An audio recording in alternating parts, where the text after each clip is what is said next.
فرمانبرداری کا مادہ رکھا ہے۔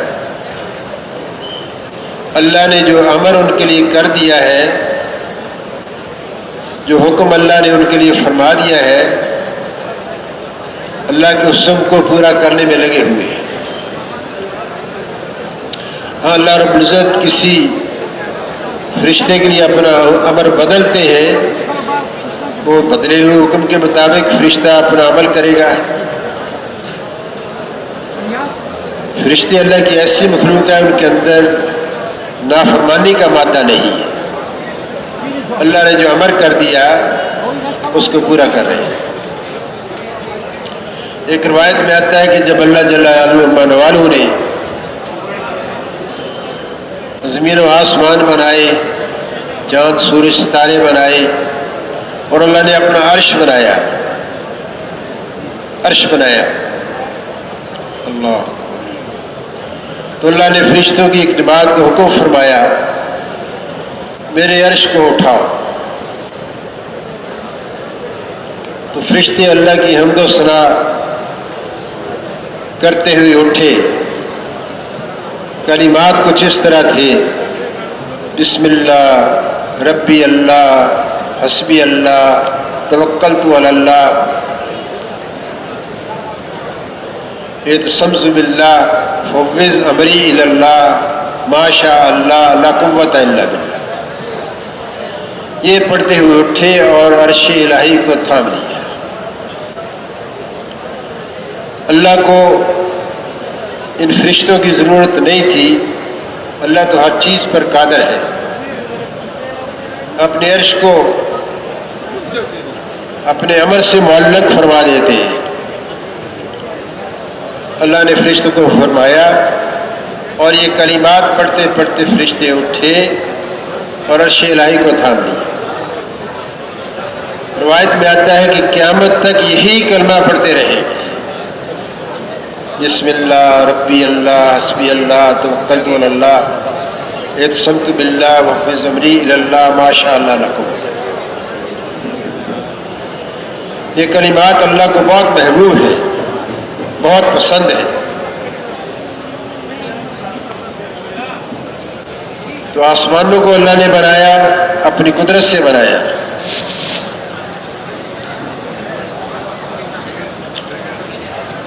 پہلا آسمان دودھیا رنگ کا ہے، بہت موٹائی ہے اس کی، جتنا زمین سے آسمان تک کا فاصلہ ہے اتنی پہلے آسمان کی موٹائی ہے۔ علماء سے سنا ہے کہ 500 سال کی مسافت کا فاصلہ ہے زمین سے لے کر آسمان تک، اتنی ہی موٹائی پہلے آسمان کی۔ اور دوسرا آسمان اللہ پاک نے لوہے کا بنایا،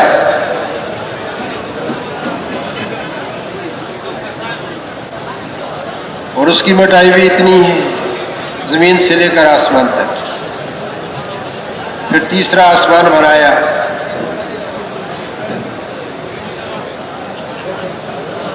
اور پھر چوتھا آسمان بنایا۔ ہر آسمان کی اتنی ہی موٹائی جتنا زمین سے لے کر آسمان کا فاصلہ۔ اللہ اکبر! اللہ تھا کہ 7 آسمان اللہ نے بنائے، اور اللہ نے اپنی کرسی بنائی جو 7 آسمانوں پر محیط ہے، گھیرے میں لیا ہوا ہے۔ اللہ کی ذات عالی اتنی بڑی ذات ہے، اتنے بھاری برکم آسمانوں کو اللہ نے فضاؤں میں معلق کیا ہوا ہے، نہ نیچے کوئی سہارا ہے نہ اوپر سے کوئی اٹکاوا ہے۔ اللہ نے اپنے امر سے سارے آسمانوں کو کھڑا کیا ہوا ہے۔ اللہ کی ذات بہت بڑی ذات ہے۔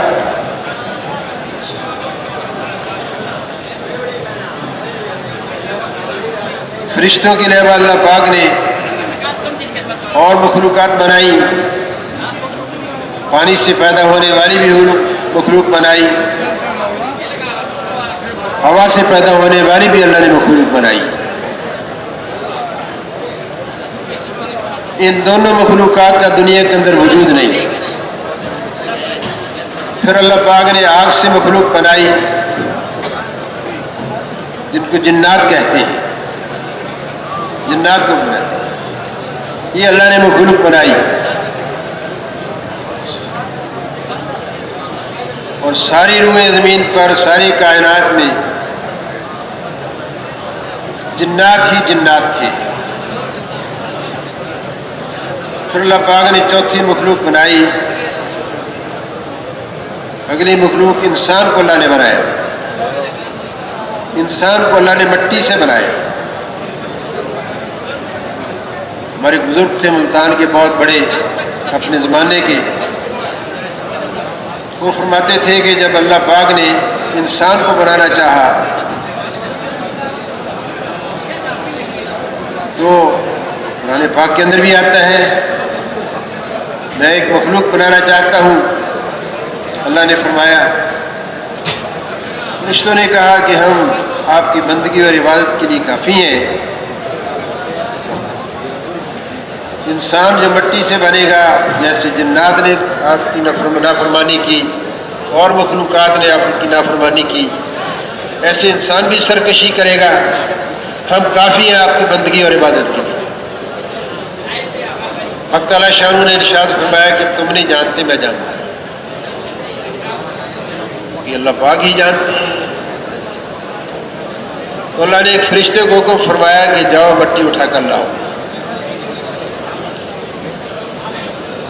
مٹی اٹھانے کے لیے جب فرشتہ آیا، جہاں سے اٹھانے لگتا تو مٹی انکار کرتی کہ ہم اللہ کی نافرمانی کا جز نہیں بننا چاہتے۔ فرشتہ واپس چلا گیا، دوسرا آیا، اس کے ساتھ بھی ہوا، اور آیا اسی کے ساتھ۔ آخری جو فرشتہ آیا اس نے میں تو اللہ کے حکم کی پرواہ کروں گا، مخلوق کی پرواہ نہیں کروں گا۔ مٹی اٹھائی اور لے گیا۔ اسی فرشتے کو اللہ نے اسرائیل علیہ السلام بنایا۔ تو آدم علیہ السلام کو اللہ پاک نے مٹی سے بنایا۔ دوستوں اور بھائیوں، آدم علیہ السلام سے نسل انسانی چلی ہے۔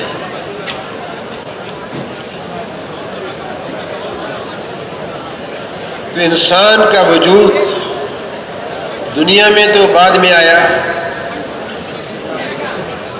لیکن اللہ رب العزت نے عالم ارواح کے اندر سارے انسانوں کی روحوں کو جمع کیا۔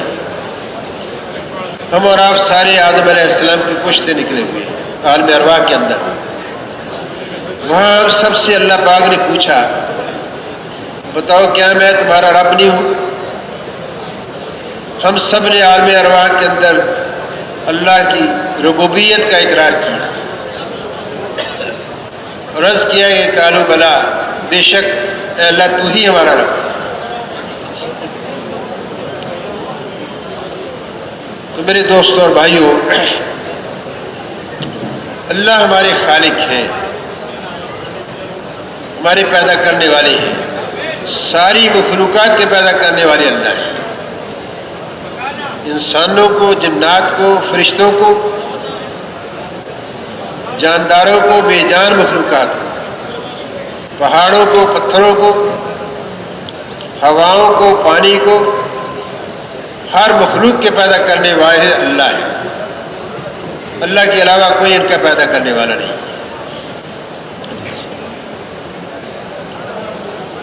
تو انسان کو اللہ پاک نے اس دنیا کے اندر جو بھیجا ہے، ایک آزمائش کے لیے بھیجا ہے۔ وہ جو اس نے عالم ارواح کے اندر کہا تھا، بے شک تو ہی ہمارا پالنے والا ہے، رب ہے، ہم سب کی ایک آزمائش ہے دنیا کے اندر۔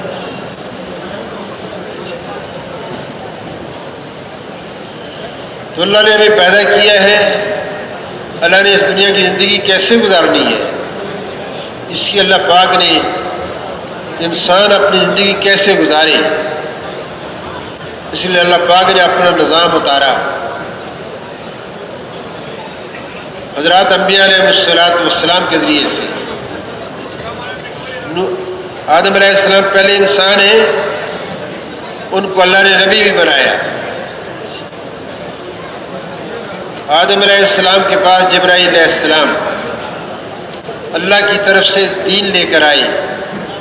دنیا میں زندگی کیسے گزاریں گے تو کامیاب ہوں گے، اگر اس زندگی سے ہٹیں گے تو کیا نقصان ہوگا.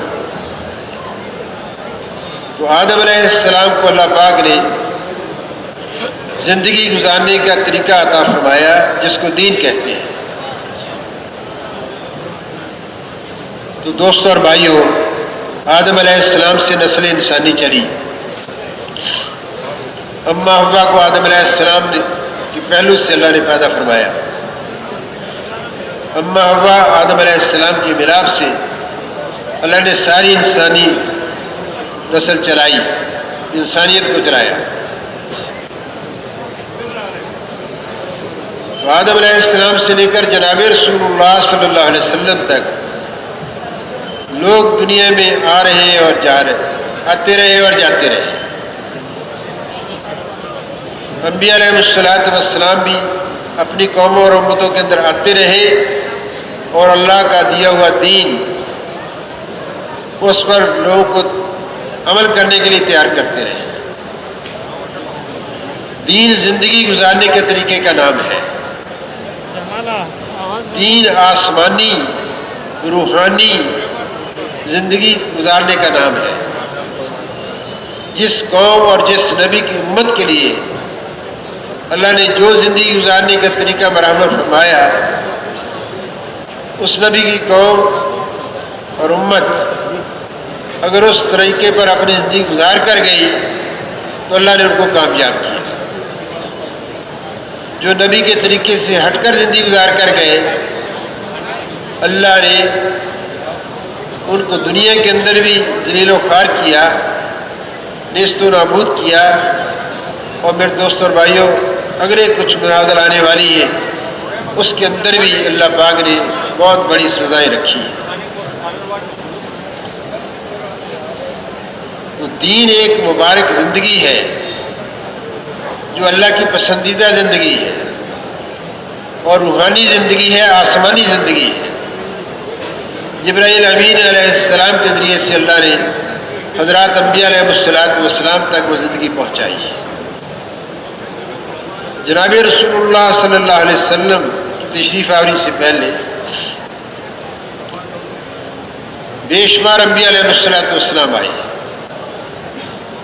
مضبوط روایت ہے کہ 1.25 لاکھ کے قریب انبیاء علیہ السلام تشریف لائے.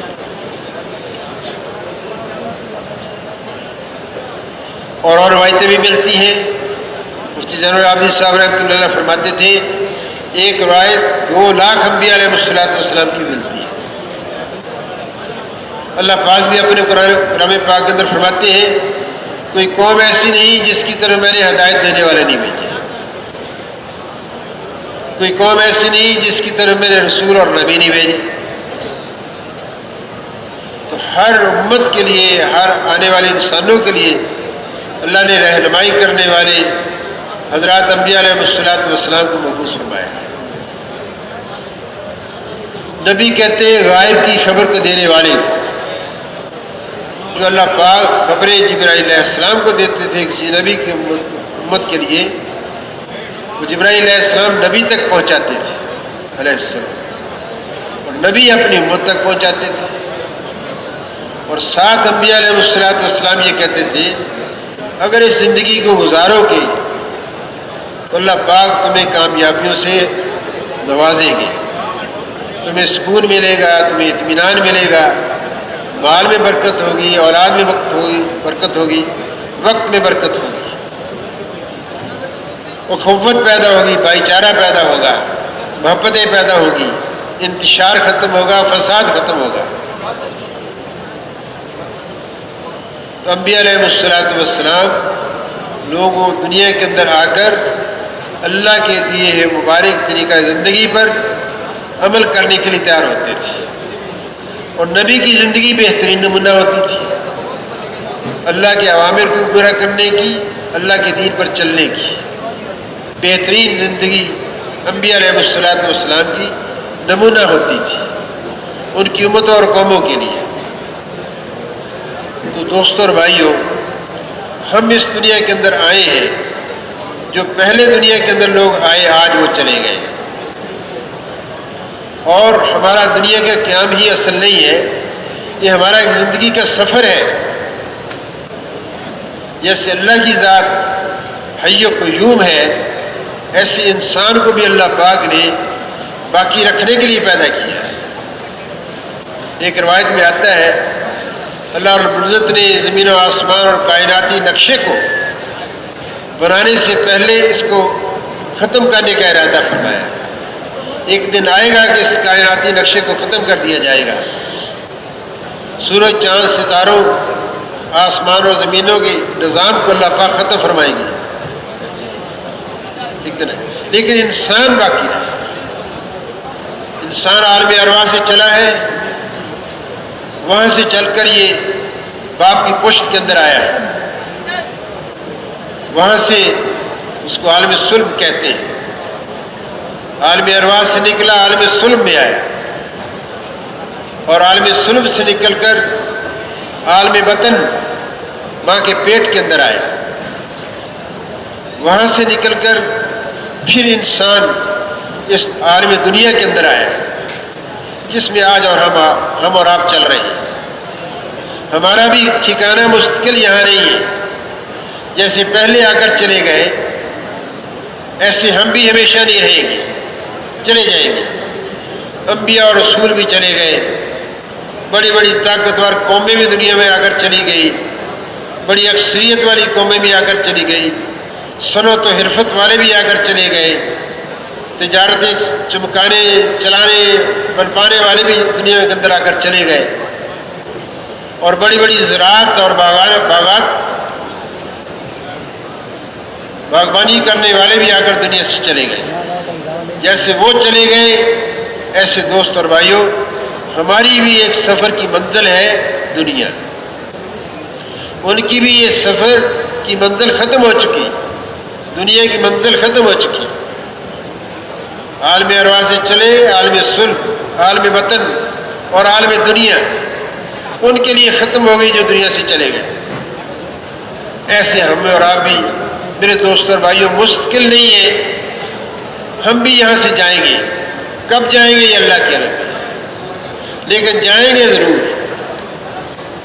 اور یہ بھی دوستوں ایک حقیقت ہے، اللہ اکبر، جو یہاں سے منتقل ہوا دوسرے عالم کے اندر، وہ لوٹ کر اس عالم کے اندر دوبارہ نہیں آیا، عالم دنیا میں نہیں آیا۔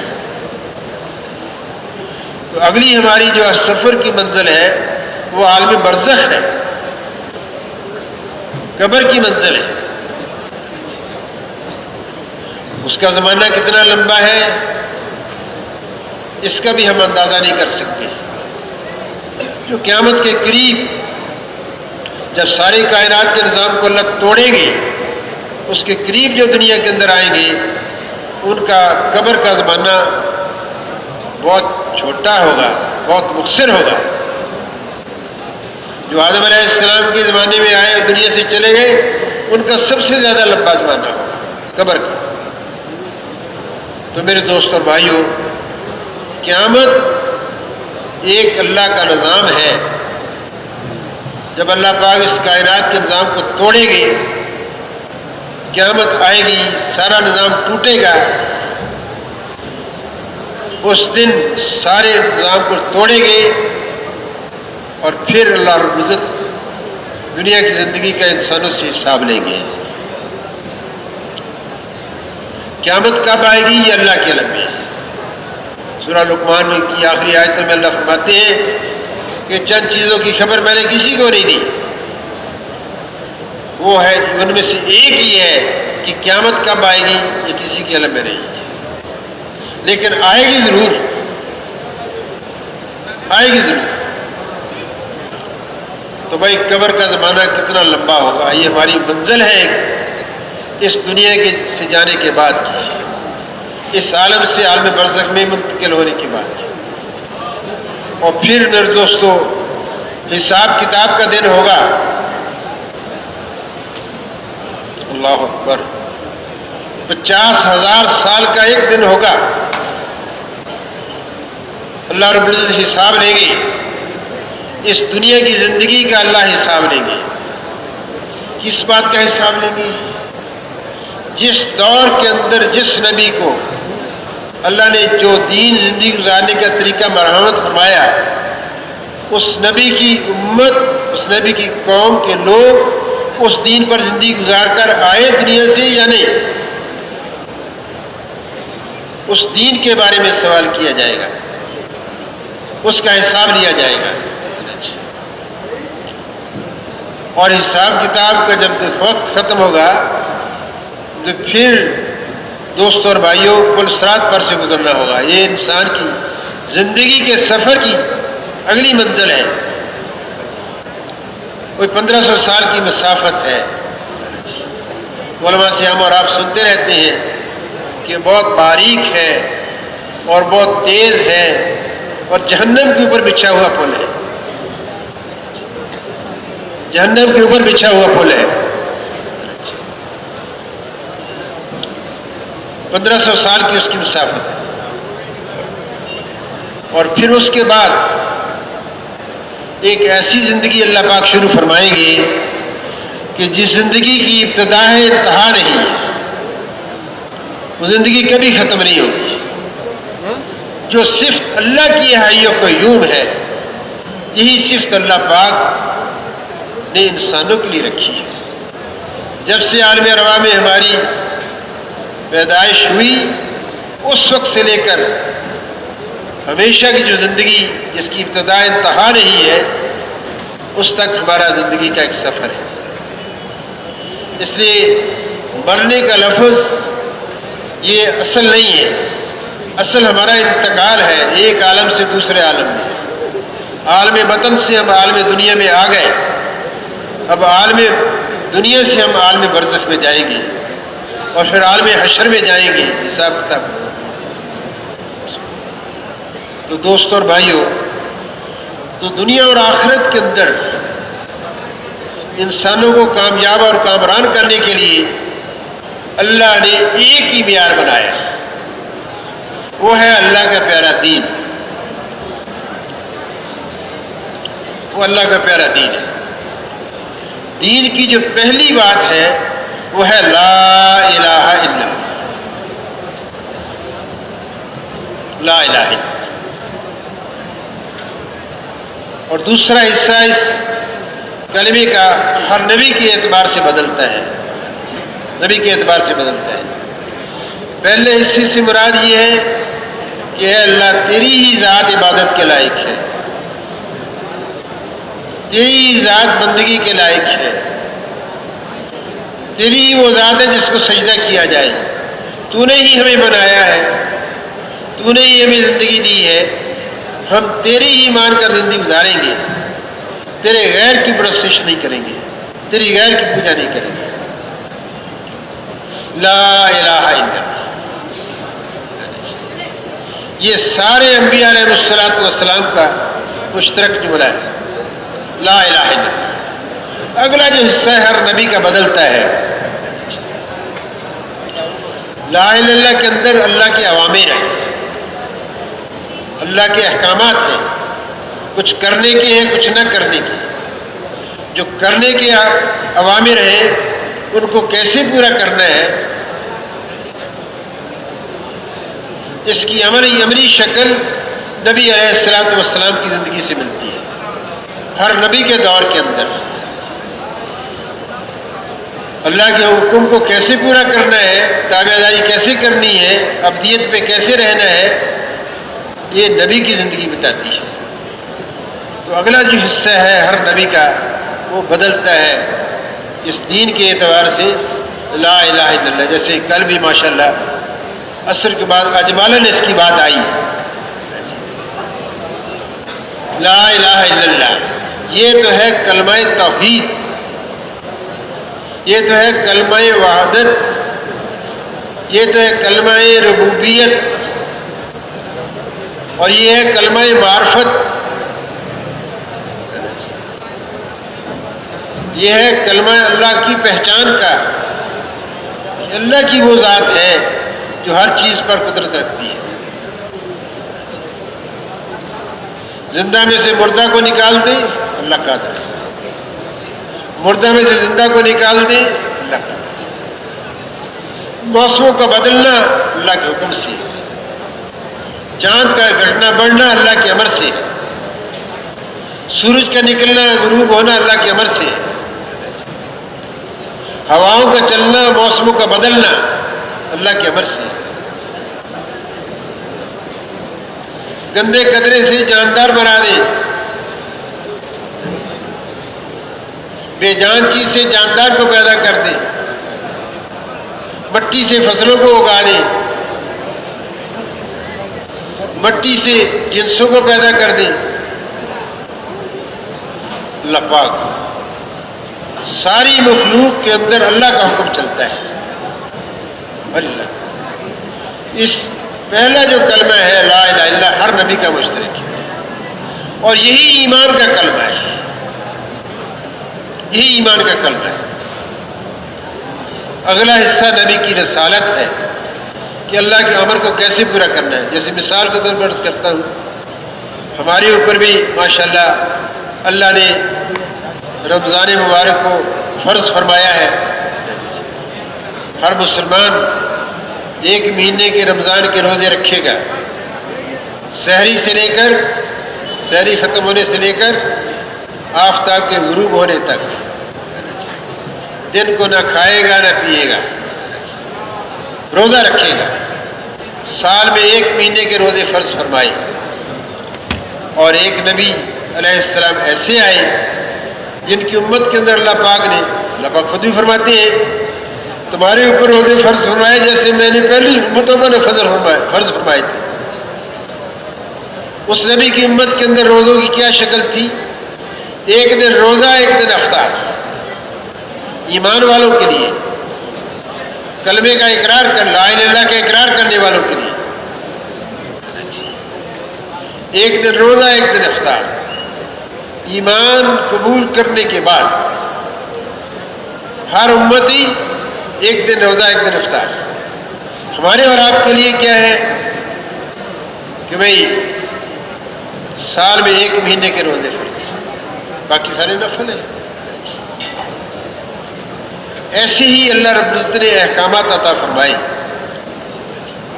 تو دوستو دنیا کے اندر جو بھی انسان آیا، جس نبی کی امت کے اندر بھی آیا، جس نے لا الہ الا اللہ کا اقرار کیا اور نبی کی رسالت کا اقرار کیا، ایک نہ ایک دن جنت میں ضرور جائے گا۔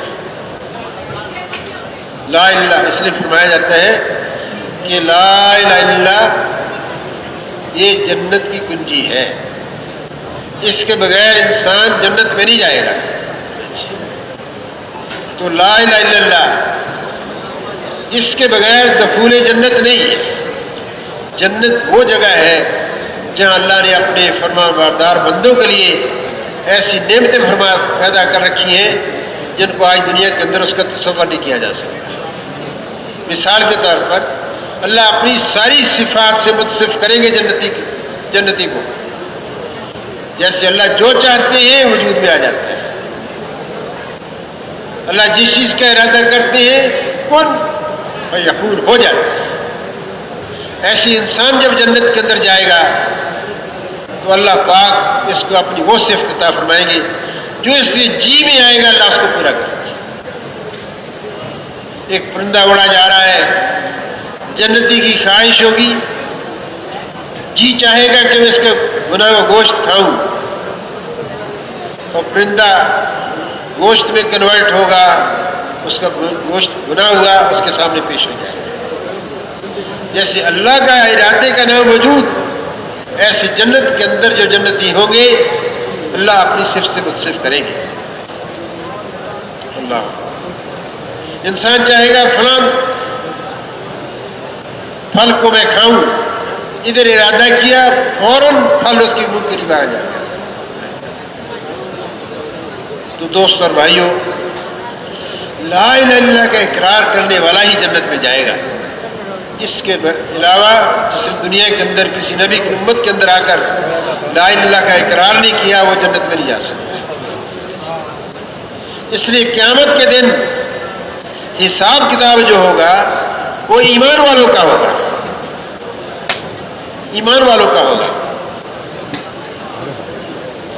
جنہوں نے دنیا کے اندر کسی نبی کی امت کے اندر آ کر لا الہ الا اللہ کا اقرار نہیں کیا ہوگا، ان کا کوئی حساب نہیں ہوگا، ان کو سیدھے اللہ رب العزت، اللہ اکبر، ان کو دھکیل کر میرے دوست اور بھائیوں فرشتے ان کو جہنم میں ڈال دیں گے، جو اللہ نے اپنے نافرمانوں کے لیے سزا کی جگہ بنائی ہے۔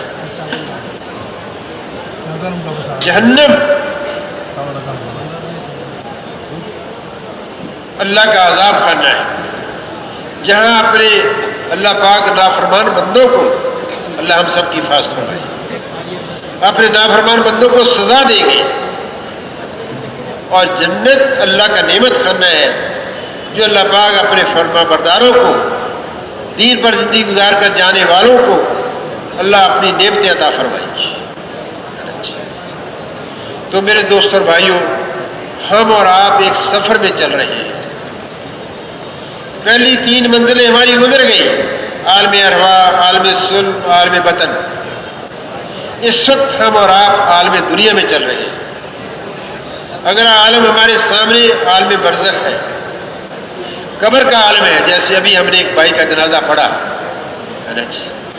دنیا سے منقطع ہو گیا، دنیا سے بالکل نظام اس کا غائب ہو گیا، اب ایک نیا نظام ہے۔ تو میرے دوست، دنیا کی زندگی اللہ نے مختصر بنائی ہے۔ نبی علیہ الصلوۃ والسلام کی ارشاد کا مفہوم ہے کہ میری امت کی اوسط عمر 60-70 برس ہے۔ میرے بھائیوں، میں اس بات کا اس لیے تذکرہ کر رہا ہوں کہ ہم کہیں بھول میں چل رہے ہیں۔ ہم نے موت سے پہلے، قبر میں جانے سے پہلے کی زندگی کو اصل سمجھا ہوا ہے، حالانکہ ہمارے سامنے اگلی منازل آنے والی ہے، اور ہمارا مشاہدہ بڑا پکا ہے کہ جو آ رہا ہے دنیا سے جا رہا ہے، اور جو جا رہا ہے واپس نہیں آتا۔ ایسے جیسے پہلے چلے گئے، ہم بھی جائیں گے، واپس نہیں آئیں گے۔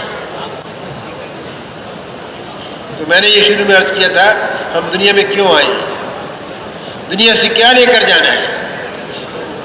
تو میرے دوستوں اور بھائیوں، اگر تو ہم اور آپ دین پر عمل کر کے جائیں گے، پھر تو دوستوں اور بھائیوں، مرنے کی اگلی منزلیں ہماری اللہ پاک کامیابی والی کریں گے۔ اللہ اپنے کرم سے، اپنے فضل سے ہمارے ساتھ عافیت والا معاملہ کرے گا۔ اگر دین پر نہیں چل کر جائیں گے تو میرے دوست اور بھائیوں، پھر تو دنیا بھی مصیبت، مرنے کے بعد بھی مصیبت۔ تو اللہ جل جلالہ من والو نے ہمارے اوپر احسان فرمایا، ہمیں اللہ پاک نے اپنی زندگی کا طریقہ اسلام کی شکل میں، دین کی شکل میں عطا فرمایا۔ پہلے انبیاء علیہ السلام کی قوموں کے ساتھ کیا ہوا؟ جو دین پر چلے کامیاب ہوئے، جو دین پر نہیں چلے ناکام ہوئے۔ جو دین پر چلے وہ کامیاب ہوئے، وہ بچ گئے، اور جو دین پر نہیں چلے ہلاک ہوئے، برباد ہوئے۔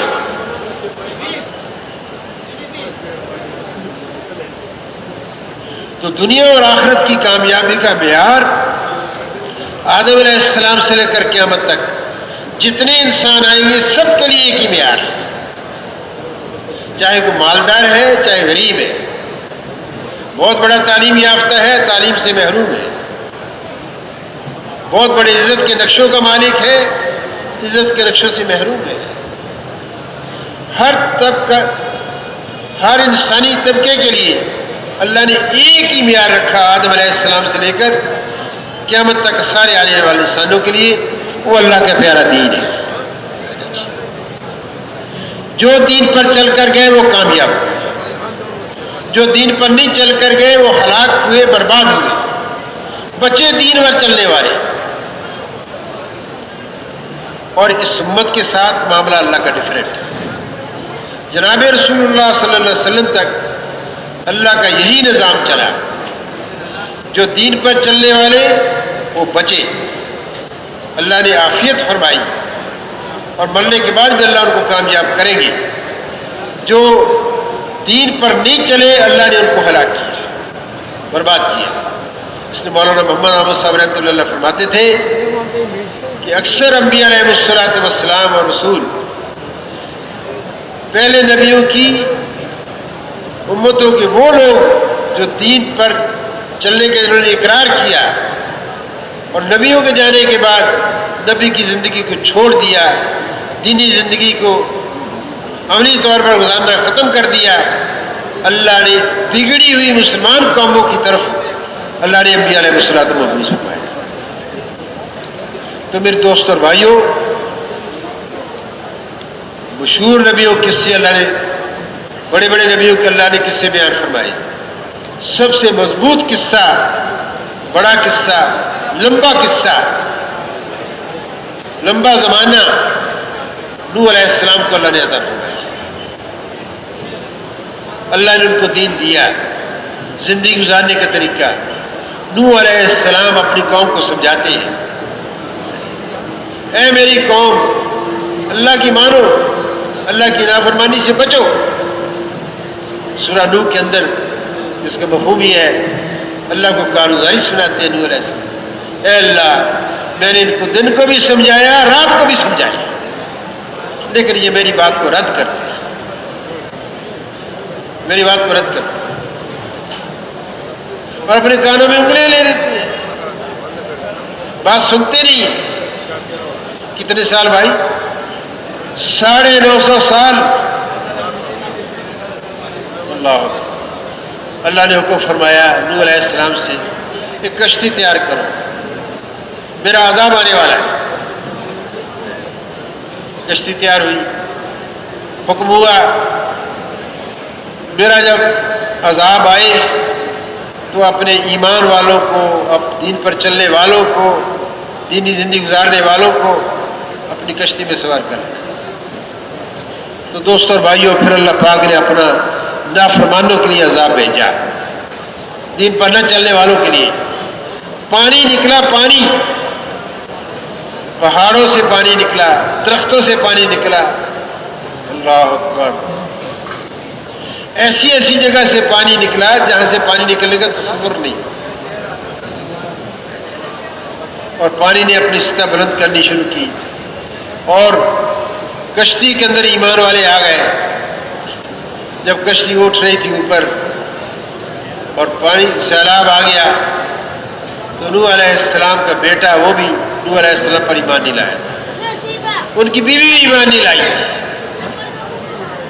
نوح علیہ السلام نے اپنے بیٹے سے کہا، اے میرا بیٹے، تم ایمان لے آؤ، کشتی میں سوار ہو جاؤ، بچ جاؤ گے۔ اس نے کہا نہیں، میں تو پہاڑی پر چڑھ جاؤں گا، میں اپنے آپ کو بچا لوں گا۔ میرے دوستو، آیت شریفہ کا مفہوم یہ ہے کہ طوفان نوح کی، جو پانی کا طوفان آیا، ایک موج آئی اپنے ساتھ بہا کر لے گئی۔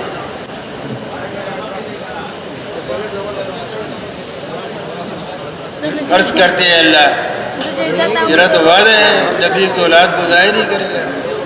اللہ نے فرمایا کہ نہیں، جنسی طور پر نوح علیہ السلام کا بیٹا تھا، لیکن اللہ فرماتے ہیں جس کا مفہوم یہ ہے، اس لیے تیرے میں سے نہیں ہے کہ اس کا عمل صحیح نہیں، اس کا عمل دین کے مطابق ہے۔ 950 سال محنت کی، مت کو تیار کیا دین پر چلنے کے لیے، کتنے لوگ ایمان لائے؟ 80 یا کچھ زیادہ۔ دوستوں اور بھائیوں، ہر نبی کی قوم کے ساتھ اللہ نے یہ معاملہ کیا، جو دین پر چلنے والے ہوتے تھے وہ بچتے تھے، کسی کو ہوا کے ذریعے سے اللہ نے ہلاک کر دیا۔ قوم عاد جو بہت طاقتور تھی، ان کے اندر ہود علیہ السلام تشریف لائے، انہوں نے سمجھایا، کئی سال سمجھاتے رہے، لیکن دوستوں پھر اللہ پاک نے ان کے خلاف کوئی فوج کشی نہیں کی، اسلحہ اختیار نہیں کیا، استعمال نہیں کیا۔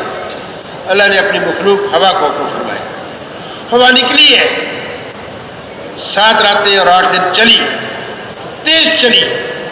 علماء فرماتے ہیں جو ایمان والے ہوتے تھے ان کو ہوا کچھ بھی نہیں کہتی تھی، اور جو دین کا انکار کرنے والے تھے، ہود علیہ السلام کی بات کا انکار کرنے والے ہوتے تھے، ان کو ہوا پٹک پٹ کر پھیلی تھی، آپس میں ٹکرائے، پہاڑوں کے ساتھ، درختوں کے ساتھ، سب کو ہلاک کر دیا۔ تو نبی علیہ الصلوۃ والسلام، بھائی کسی کو تو لوط علیہ السلام کی قوم کے اوپر ایک ہی قسم کا عذاب آیا، نافرمانوں پر پتھروں کی بارش ہوئی، زلزلہ بھی آیا،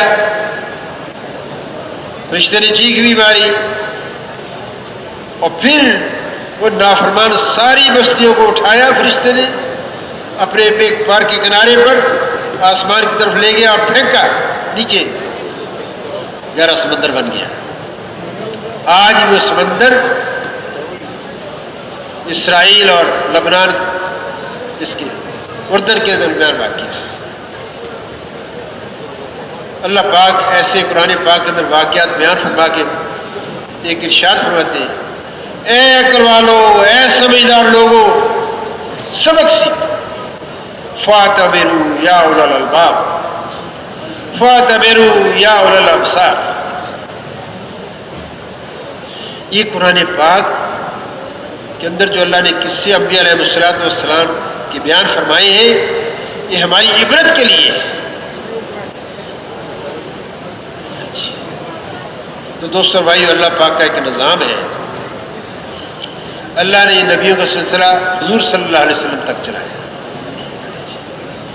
نبیوں کے ذمے خود دین پر عمل کرنا، اپنی امتوں کو، قوموں کو دین پر چلنے کے لیے تیار کرنا ہوتا ہے، لیکن امتوں کے ذمے صرف دین پر عمل کرنا ہوتا ہے۔ امتیوں کی ذمہ داری نہیں ہوتی تھی کہ لوگوں کو دین پر چلنے کے لیے تیار کریں، لیکن بھائی الخلق عیال اللہ، ساری مخلوق اللہ کا کنبہ ہے۔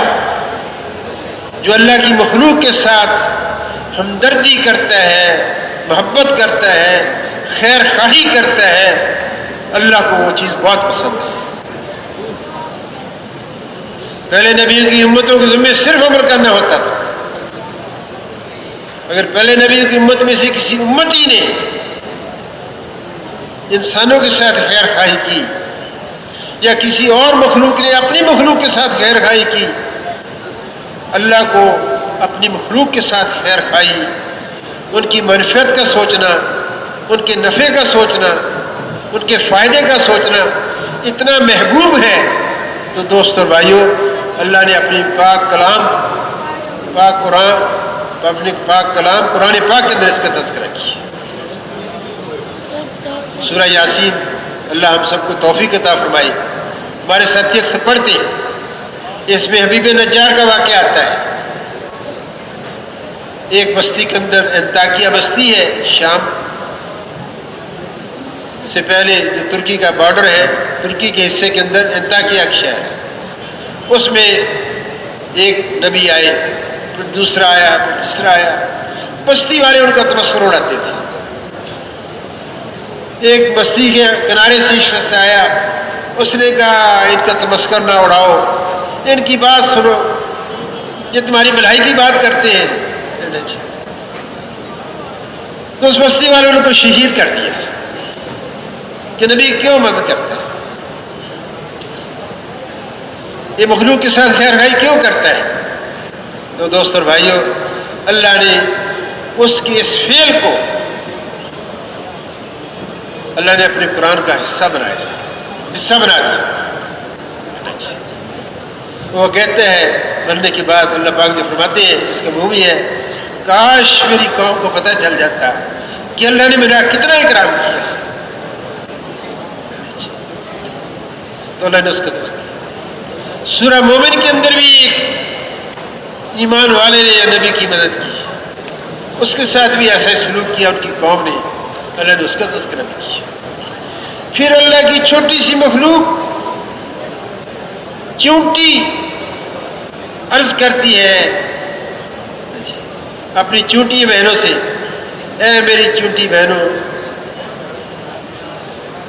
سلیمان علیہ السلام کا لشکر آ رہا ہے، اپنی بلوں میں گھس جاؤ، ایسا نہ ہو کہ وہ ان کے پاؤں کے، لشکر کے پاؤں کے نیچے آ کر تم روندی جاؤ، اس لیے کہ وہ جانتے نہیں کہ آپ یہاں پر۔ اللہ نے اس کا بھی تذکرہ کیا۔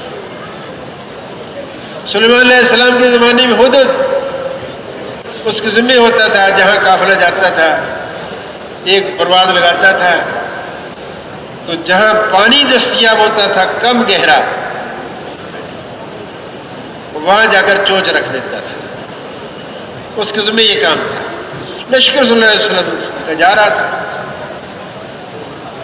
سلیمان علیہ السلام نے پوچھا ہدہد کہاں ہے؟ تھا نہیں۔ میں تو اس کو عذاب دوں گا، اس کو ذبح کروں گا۔ جب ہدہد آیا تو ہدہد نے کہا سلیمان علیہ السلام سے، اللہ نے ان کو ایک قدرت عطا فرمائی تھی، پرندوں کی بولی بھی جانتے تھے، ہوائیں بھی ان کی دسترس میں تھی، جنات بھی جانتے تھے۔ تو اس نے کہا اے سلیمان علیہ السلام، میں ایک ایسی جگہ سے آیا ہوں کہ جہاں لوگ اللہ اکبر اللہ کی بندگی کے علاوہ کسی اور کی پرستش کرتے ہیں۔ تو سلیمان علیہ السلام سے اس نے آ کر عرض کیا، اللہ نے اس کا بھی تذکرہ کیا۔ فکر مند تھا ہدہد، یہ کیوں اللہ کی نافرمانی کرتے، کسی اور کی پابندی کیوں کرتے، عبادت کیوں کرتے ہیں؟ تو دوستو بھائیو، نبیوں کے ذمہ ہوتا تھا کہ لوگ دین پر چلنا اور لوگوں کو دین پر چلنے کے لیے تیار کرنا۔ جس زندگی کے اندر اللہ نے کامیابی رکھی ہے، اس زندگی گزارنے کے لیے نبیوں کی ذمہ داری ہوتی تھی اپنی قوم اور امتوں کو تیار کرنا۔ لیکن امتیوں کے ذمہ صرف عبادت کرنا ہوتا تھا، لیکن حضور صلی اللہ علیہ وسلم پر اللہ پاک نے فیصلہ فرمایا کہ اب قیامت تک کوئی نیا نبی نہیں آئے گا، قیامت تک کوئی نیا نبی نہیں آئے گا، اور جو دین اسلام محمد صلی اللہ علیہ وسلم کو اللہ نے عطا فرمایا، اللہ نے فرمایا کہ یہ دین میں نے مکمل کر دیا، نیا کوئی نبی نہیں آئے گا، نیا دین بھی کوئی نہیں آئے گا، یہ اللہ نے فیصلہ فرمایا۔ تو گویا دوستو، ہم اور آپ جتنے آج مسلمان ہیں، اللہ اکبر، یہ دین قیامت تک آنے والے انسانوں کے لیے، ساری دنیا کے اندر پھیلے ہوئے انسانوں کے لیے،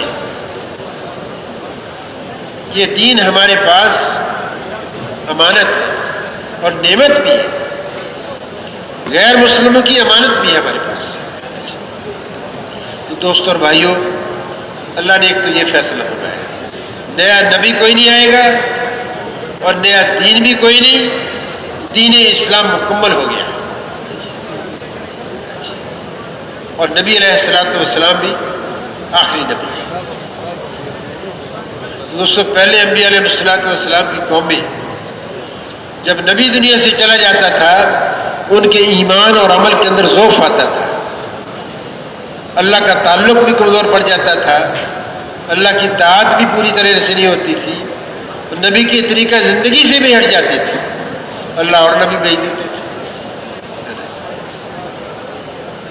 وہ نبی محنت کرتے تھے تو پھر ان کے جانے کے بعد جو دین ہوتا تھا اس کے اندر بھی ضعف آتا تھا۔ تو اللہ پاک فرماتے ہیں قرآن پاک کے اندر ایک آیت آتی ہے جس کا ترجمہ یہ ہے، مفہوم یہ ہے کہ اللہ نے تواتر کے ساتھ انبیاء علیہ السلام بھیجے، تواتر کے ساتھ، مسلسل، کوئی قوم نہیں چھوڑی، کوئی علاقہ نہیں چھوڑا، ہر ایک کے لیے اللہ نے ہدایت دینے والے، رہنمائی کرنے والے انبیاء اور رسول اللہ پاک نے مبعوث فرمائے۔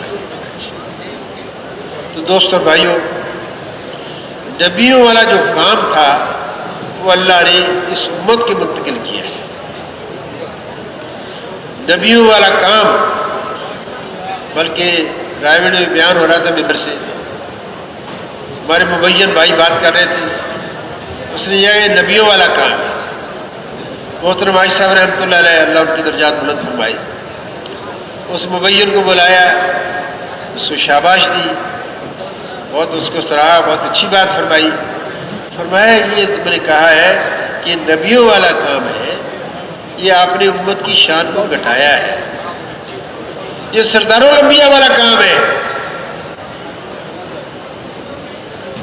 پہلے انبیاء علیہ السلام آئے مختلف طبقات انسانیہ کے لیے، کوئی تجارت کے لیے آئے، تجارت والوں میں آئے، کوئی اکثریت والوں میں آئے، اور کوئی صنعت و حرفت والوں میں آئے، کوئی زراعت والوں میں آئے، کوئی خاص قبیلے اور زمانے کے لیے آئے، لیکن حضور اکرم صلی اللہ علیہ وسلم سارے طبقات انسانیہ کے لیے آئے اور قیامت آنے والی ساری جمعیت کے لیے آئے۔ یہ کام تو حضور صلی اللہ علیہ وسلم والا کام ہے، تو اللہ پاک نے حضور صلی اللہ علیہ وسلم کو خاتم النبیین بنا کر اس امت کے ہر اس مرد کو اور عورت کو اس محنت کے کرنے کا مکلف بنایا ہے جو محنت حضور اکرم صلی اللہ علیہ وسلم کر کے گئے۔ تو یہ اللہ کا ایک فیصلہ ہوا، نیا دین کوئی نہیں، نیا نبی کوئی نہیں، اور یہ امت دین پر عمل بھی کرے گی، امت مسلمہ، اور اوروں کو دین پر چلنے کے لیے تیار بھی کرے گی، جیسے حضور صلی اللہ علیہ وسلم اور پہلے انبیاء علیہ السلام لوگوں کو دین پر چلنے کے لیے تیار کرتے تھے۔ اور یہ فرمایا کہ یہ اس امت کا اصل کام ہے، یہ ذمہ داری اللہ نے لگائی ہے۔ ایک جگہ اللہ فرماتے ہیں کہ یہ ہر فرد کا کام ہے۔ آپ صلی اللہ علیہ وسلم سے اللہ نے فرمایا کہ لوگوں سے کہہ دیجئے کہ میرا راستہ یہ ہے، میرا وظیفہ حیات یہ ہے، میری زندگی کا مقصد یہ ہے، میرا پروفیشن یہ ہے کہ میں لوگوں کو اللہ کی طرف بلاؤں۔ اللہ کی طرف بلانے سے کیا مراد ہے؟ اللہ کی مان کر زندگی گزارنے کے لیے تیار کرتا ہے، اللہ کے دین پر چلنے کے لیے تیار کرتا ہے۔ اور جو میری اتباع کرنے والے ہیں، آپ کی اتباع کرنے والے ہیں، ان سب کا بھی یہی کام ہے۔ علماء فرماتے ہیں آپ کی اتباع کے اندر ہر وہ ایمان والا ہے جس نے لا الہ الا اللہ محمد رسول اللہ کا اقرار کیا۔ وہ ہر فرد مسلم اس مبارک محنت کرنے کا مکلف ہے، اس کام کو اپنی زندگی کا مقصد بنا کر چلے، یہ اللہ نے ذمہ داری لگائی ہے۔ اپنی مال کی صلاحیتیں، اپنی جان کی صلاحیتیں اس مبارک محنت پر لگائے جس محنت کے لیے اللہ نے حضور اکرم صلی اللہ علیہ وسلم کو مبعوث فرمایا۔ یہ ہماری زندگی کے اصل مقصد قرار دیا۔ اور دوستوں اور بھائیوں، ایک جگہ اللہ فرماتے ہیں بحیثیت مجموعی امت مسلمہ، یہ ساری کی ساری امت مسلمہ جس نے بھی اس کلمے کا اقرار کیا ہے، ساری کی امت، پوری امت بھی اس محنت کے کرنے کی ذمہ دار ہے جس محنت کو حضور اکرم صلی اللہ علیہ وسلم نے۔ حضرت عمر رضی اللہ عنہ اس آیت کی تفسیر میں ایک عجیب بات فرماتے ہیں کہ جو شخص امر بالمعروف اور نہی عن المنکر نہیں کرتا، امتی کہلانے کا حقدار نہیں۔ تو میرے دوستو، یہ ہماری زندگی کا اصل مقصد ہے، دین پر چل کر جانا۔ دین پر چل کر گئے، کامیاب ہوئے، دین پر نہیں چل کر گئے، ناکام ہوئے، ہلاک ہوئے۔ ہم اور آپ بھی دین پر چل کر جائیں گے تو کامیاب ہوں گے، دین پر نہیں چل کر جائیں گے، اللہ ہماری حفاظت فرمائے، نقصان میں جائیں گے۔ یہ اجتماع اس لیے ہے کہ ہم دنیا میں کیا کرنے آئے اور دنیا سے کیا لے کر جانا ہے۔ یہ دنیا تو آزمائش کے لیے اللہ نے دی ہے، ہوش سنبھلنے سے لے کر موت تک کی زندگی آزمائش میں ہے کہ کون دین کے مطابق عمل کر کے جاتا ہے۔ اللہ 2-3 جگہ قرآن پاک اندر فرماتے ہیں میں موت اور پیدائش کو اس لیے پیدا کیا ہے، میں آزمانا چاہتا ہوں کہ کون اچھے عمل کر کے آتا ہے، گویا کون میرے مبارک دین کے مطابق عمل کر کے آتا ہے۔ آزمانا چاہتا ہوں، آزمائش ہے ہماری اور آپ کی زندگی۔ اللہ کا خفیہ نظام فرشتوں کا ہمارے ساتھ چل رہا ہے، جو عمل کر رہے ہیں محفوظ ہو رہا ہے۔ دائیں والا کندھا نیکیاں لکھ رہا ہے، دائیں والا فرشتہ نیکیاں لکھتا ہے، بائیں طرف کندھے پر بیٹھنے والا فرشتہ خطائیں لکھتا ہے۔ ساتھ ساتھ ہمارا اعمال نامہ تیار ہو۔ اللہ کا غائب کا نظام فرشتوں کا ہمارے ساتھ چل رہا ہے، ہماری آزمائش۔ اور کبھی اللہ نے ایک جگہ فرمایا میں نے دنیا کے اندر زیب و زینت کی چیزیں پھیلا دی ہیں، کشش کی چیزیں میں نے پھیلا دی ہیں، میں آزمانا چاہتا ہوں کہ کون اچھے عمل کر کے آتا ہے۔ تو میرے دوست اور بھائیوں، یہ دنیا کی زندگی اللہ نے اس امت کی اوسط عمر 60-70 برس، لیکن یہ قیمتی بہت ہے، کیونکہ اس زندگی کا انحصار مرنے کے بعد آنے والی ساری منازل پر ہے، ساری منازل پر ہے۔ قبر میں جائیں گے، اسی دین کے بارے میں پوچھا جائے گا، من ربک، تیرا دین کیا، تیرا رب کون تھا، کس سے پلنے کا یقین تھا؟ اللہ اکبر، اللہ اکبر۔ دکان سے پلنے کا یقین تھا، مال سے پلنے کا یقین تھا، ملازمت سے پلنے کا یقین تھا، باغ سے پلنے کا یقین تھا، زراعت سے صنعت سے پلنے کا یقین تھا، کس سے پلنے کا یقین تھا؟ من ربک، یہ سوال ہوگا۔ اگر تو بھائی اللہ کو اپنا رب پالنے والا دنیا کے اندر مان کر زندگی گزاری ہو، یہ اسباب ذریعہ ہے پالنے والی ذات اللہ کی۔ اگر اللہ سے پلنے کا یقین لے کر جائیں گے تو قبر کے اندر جب سوال کرنے والے سوال کریں گے من ربک، پھر تو کہے گا میرا ربی اللہ، میرا رب اللہ ہے۔ ورنہ دوستو دنیا کے اندر جو نظام چل رہا ہے یہ نظام نہیں چلے گا، جو دل کے اندر لے کر گیا ہوگا وہی بولے گا۔ اگر اللہ کی ذات و صفات کا یقین لے کر گیا، پلنے کا یقین اللہ کی ذات پر تھا، تو پھر تو کہے گا ربی اللہ، ورنہ کہہ دے گا میں لادری میں نہیں جانتا، میں نہیں جانتا۔ یہ پہلی ناکامی قبر کے اندر ہوگی۔ پھر پوچھا جائے گا کس دین پر زندگی گزار کر آئے، ما دینک، تیرا دین کیا تھا، دین کیا، زندگی گزارنے کا کیا طریقہ تھا؟ جو نبی علیہ السلام دین لے کر آئے، اس امت کے اعتبار سے عرض کروں، جو نبی علیہ السلام دین لے کر آئے کیا اس پر زندگی گزار کر آئے؟ یہ سوال کیا جائے گا۔ تو جس نے نبی علیہ السلام کے طریقے پر زندگی گزاری ہوگی وہ جواب دے پائے گا اللہ اکبر، میرے نبی حضرت محمد صلی اللہ علیہ وسلم جو دین لے کر آئے، دین اسلام میرا دین، ورنہ یہ کہے گا لادری میں نہیں چاہتا۔ وہاں معلومات نہیں چلے گی، دل کا یقین بولے گا، انسان کی زندگی کا عمل بولے گا۔ دنیا میں اس کا چلتا ہے، آدمی گھر بیٹھا ہے، آرام کا تقاضا ہے، باہر کسی نے دستک دی، کون بے وقت آ گیا، پریشان کر رہا ہے، اور باہر نکلتے بھائی بہت اچھا ہو گیا آپ آ گئے، دل میں کچھ زبان پر کچھ۔ لیکن دوستو جو دل میں دنیا سے بھر کر لے کر گیا ہوگا قبر کے اندر وہی جواب دے سکتا ہے۔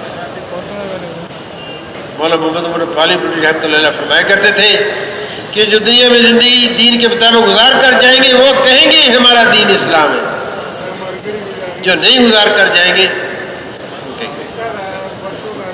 پھر نبی علیہ السلام کی شبیہ مبارک پیش کی جائے گی، اور کبھی کہا جائے گا تمہارے نبی کون تھے؟ جس نے حضور صلی اللہ علیہ وسلم کے طریقے پر زندگی گزاری ہوگی وہ کہے گا کہ ہمارے نبی حضرت محمد صلی اللہ علیہ وسلم ہے۔ جس نے نبی علیہ السلام کے طریقے کو اپنی زندگی گزارنے کا نصب العین نہیں بنایا ہوگا وہ کہہ دے گا لادری۔ اور ایک جگہ آتا ہے شبیہ پہ مبارک پیش، پہچانو شخص، حضور صلی اللہ علیہ وسلم کی شبیہ مبارک پیش کی جائے۔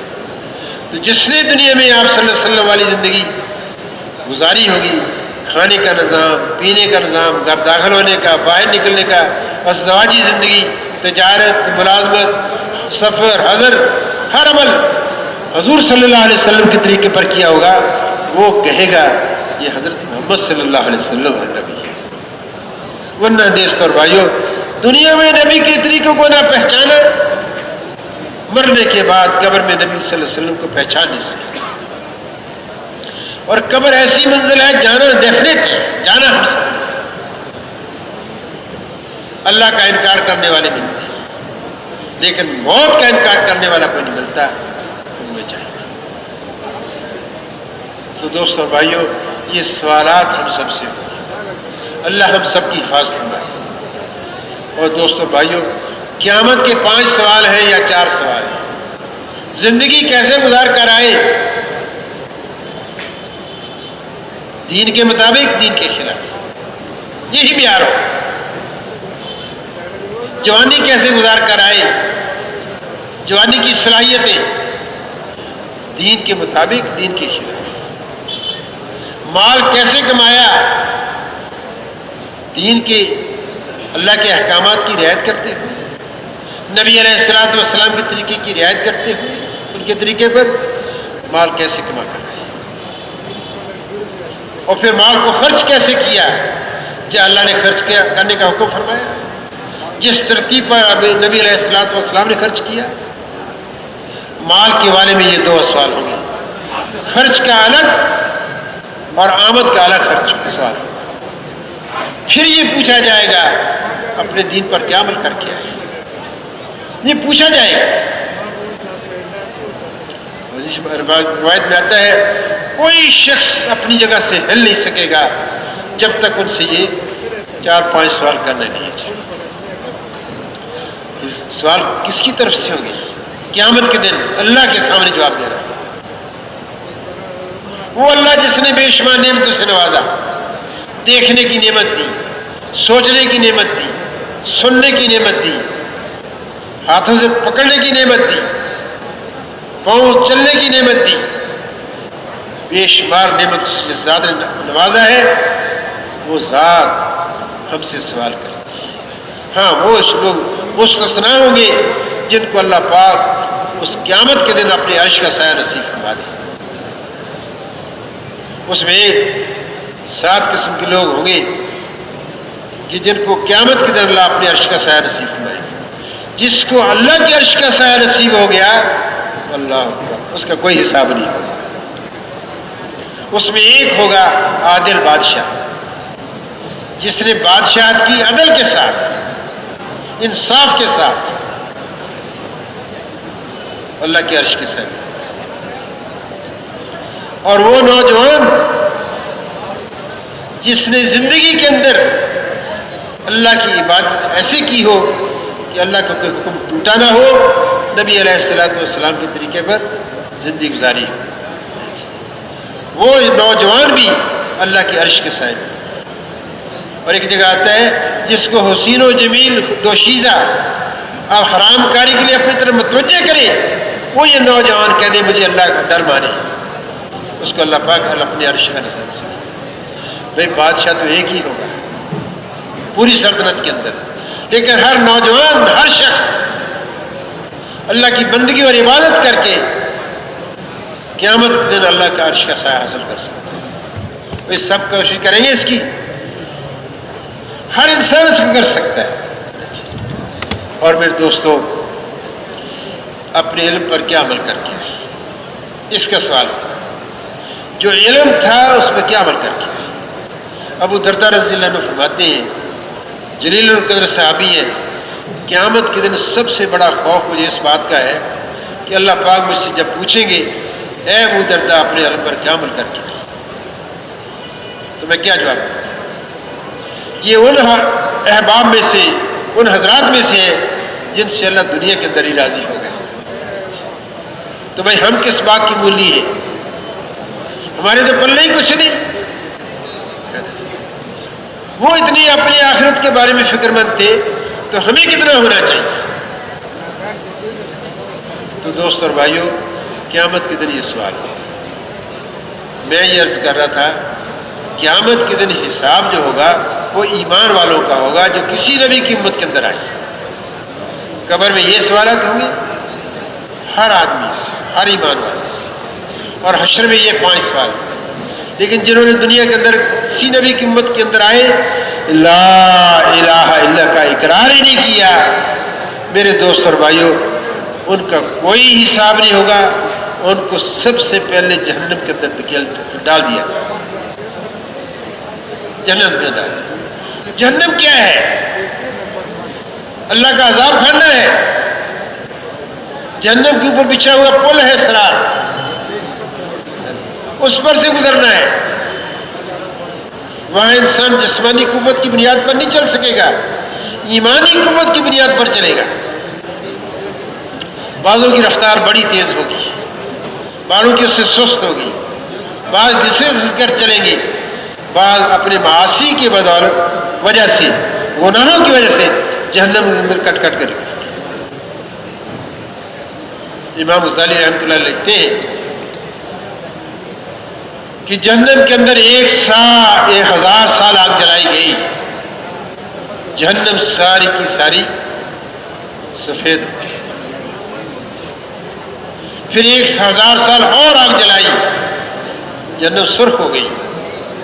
پھر 1000 اور آگ جلائی، ساری جہنم سیاہ ہو گئی. وہ جہنم کے اوپر بچھا ہوا پل ہے، اس کے اندر اللہ پاک اپنے نافرمانوں کو سزا دے گی. کل ہمارے بھائی نے بیان میں فرمایا دنیا سجن المومن و جنت الکافر. کافر کے لیے دنیا جنت ہے اور مومن کے لیے، ایمان والے کے لیے یہ قید خانہ ہے. قید خانہ کس چیز کا ہے؟ ہم اللہ کے حکم کی پابندی کریں گے، نبی علیہ الصلوۃ والسلام کے طریقے کی پابندی کریں گے. جس مالک نے پیدا کیا ہے اس نے احکامات لگائی ہیں، اس مالک کی طرف سے نبی آئے ہیں، ان کا طریقہ ہے، اس کے طریقے پر چلیں گے. پھر تو اللہ اکبر. دوستوں اور بھائیوں، اللہ تو جو ایمانی قوت اور اچھے اعمال کر کے دنیا سے جائے گا، اللہ اس کو، اللہ پاک میرے دوستوں، بغیر حساب کے پلسرات پر تیزی کے ساتھ گزار دے گا، ورنہ اپنی خطاؤں کی وجہ سے جہنم میں جلنا پڑے گا. اور جہنم کا سب سے دردناک جو حصہ ہے، سب سے نچلا حصہ، اس کو جہنم کہتے ہیں. اس میں منافقین جائیں گے، دل میں کچھ، زبان پر کچھ، منافقین جائیں گے. لیکن اللہ کی ذات علی کی کریم قربان جائیں، ہمیں اللہ پاک نے دین پر چلنے سے کیا جزا ملے گی، دین پر نہ چلنے سے کیا سزا ملے گی. ایمان والوں کے لیے ایسا کچھ، جنہوں نے کلمے کا اقرار نہیں کیا، لا الہ الا اللہ کا اقرار نہیں کیا، انہیں کوئی دین نہیں، ان کے لیے جہنم ہے، کوئی سزا نہیں، مرتے ہی جہنم میں جائیں گے.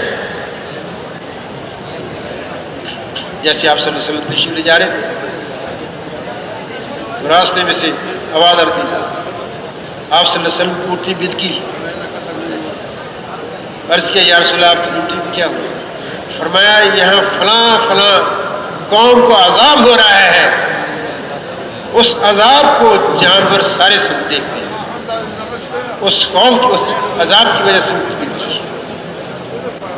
تو دوستوں اور بھائیوں، موت حق، قبر کی زندگی حق، جنت حق، دوزخ حق، میزان حق.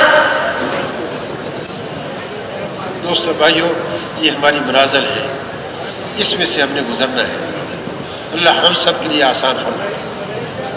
لیکن بھائیوں دوستوں، ایک تو یہ چیز ہے دین کے بغیر نہ دنیا میں کامیابی، نہ مرنے کے بعد کامیابی. ہمارا اعلان کرنے والا، ہمارا متکلم بھائی یہی بات کرتا ہے، اللہ نے میری اور آپ کی، دنیا بھر کے سارے انسانوں کی کامیابی دین پر عمل کرنے میں چلی رکھی ہے. دین زندگی کے اندر آ جائے، اس کے لیے ایک محنت کی ضرورت ہے. جیسے نبیوں نے محنت کی، ان کی امتوں میں دین آیا، ایسے ہمارا محنت کریں گے، اللہ سب سے پہلے محنتی کے اندر دین کو زندہ. تو میرے دوستوں، ہماری ذمہ داری دین پر عمل کرنا بھی ہے، اور حضور صلی اللہ علیہ وسلم کے خاتم النبیین ہونے کے صدقے سے ہر مسلمان کی زندگی کا اصل مقصد ہے. میرے بھائیوں، ایک درد سے بات عرض کر، جو ہمارا مقصد تھا آج ہم اس کو بھول گئے، اور جو ہماری ضرورتیں تھیں اس کو آج ہم نے مقصد بنا لیا. یہ ہمارے مقاصد میں نہیں ہے بڑی بڑی بلڈنگیں بنانا، ضرورت کی چیز ہے. 5 اللہ نے انسان کی شرعی ضرورتیں بنائی ہیں، کھانے پینے کی ضرورت ہے، اور لباس اور مکان کی ضرورت ہے، اور سواری کی ضرورت ہے، اور نکاح کی ضرورت ہے. یہ 5 ہماری شرعی ضرورتیں ہیں. یہ 5 ہماری زندگی کے مقاصد میں سے نہیں ہے. ضرورت کا لفظ ضرر سے نکلا ہے. ضرر یا نقصان کس چیز کا؟ اگر مقصد کو پورا کرنے پر ہمیں بھوک اور پیاس تنگ کرتی ہے تو بھی ہم کچھ کما لیں، کچھ پینے، کچھ پینے کے لیے، کچھ کھانے کے لیے کمائی کر لیں. اور اگر گرمی سردی تنگ کرتی ہے تو بھی لباس پہن لیں، مکان بنا لیں. گرمی سے بچنے کے لیے، سردی سے بچنے کے لیے مکان بنا لیں، لباس پہن لیں. یہ ضرورت ہے. اور اگر میں نقل و حرکت، آمد و رفت، جانے آنے کے لیے اگر سواری ہمارے پاس نہیں ہے، دقت ہے، دشواری ہے، تو سواری خرید. نبی علیہ السلام اور انبیاء علیہ السلام کے زمانے کے اندر ایسی سواریاں نہیں تھیں، ایسی سواریوں کی نعمتیں نہیں تھیں جیسے آج ہمارے پاس ہیں. ان کے پاس گھوڑے تھے، گدھے تھے، کھچر تھے اور اونٹ تھے. یہ سواریاں تھیں. 4 پاؤں والی سواریاں تھیں. نہ ہوائی جہاز تھے اور نہ ریل کاریں تھیں، نہ کاریں تھیں، نہ موٹر سائیکلیں تھیں، نہ سائیکلیں تھیں.